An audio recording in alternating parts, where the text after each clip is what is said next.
সাতক্ষীরায় বিএনপি নেতাদের নামে মিথ্যা বানোয়াট মামলা প্রত্যাহারের দাবিতে প্রতিবাদ ও মানববন্ধন অনুষ্ঠিত হয়েছে। বুধবার বিকেলে সাতক্ষীরা পারুলিয়া বাসস্ট্যান্ড এলাকায় দেবহাটা ও কালীগঞ্জ উপজেলা বিএনপি অঙ্গ সহযোগী সংগঠন এবং সাধারণ জনগণের আয়োজনে এই কর্মসূচি পালিত হয়।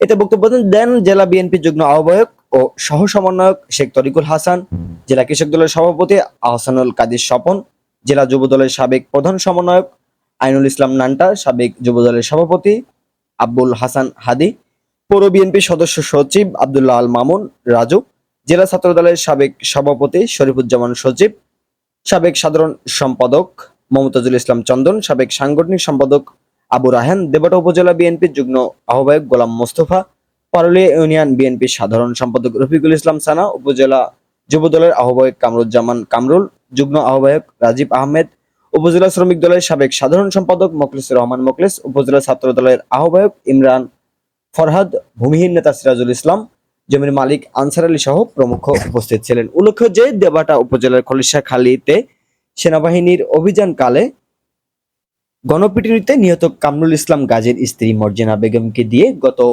রবিবার 10 নভেম্বর দেবহাটা থানায় একটি মামলা দায়ের করা হয়। সেখানে দেবহাটা উপজেলা বিএনপির আহ্বায়ক শেখ সিরাজুল ইসলাম, পারুলিয়া ইউপি চেয়ারম্যান ও উপজেলা বিএনপির সাবেক সাধারণ সম্পাদক গোলাম ফারুক বাবু, নলতা ইউপি চেয়ারম্যান ও কালীগঞ্জ উপজেলা বিএনপির অন্যতম নেতা আজিজুল ইসলাম, দৈনিক ৭ নদী পত্রিকার সম্পাদক সহ 23 জনের নাম উল্লেখ করে এবং 100 থেকে 150 জনকে অজ্ঞাতনামা করে আসামি করা হয়েছে। অনুষ্ঠানে বক্তারা বলেন, একাধিক মামলার আসামি বিতর্কিত রঘুনাথের কুপরামর্শে সম্মানিত ব্যক্তিদের জড়িয়ে একটি মিথ্যা মামলার আসামি করা হয়েছে।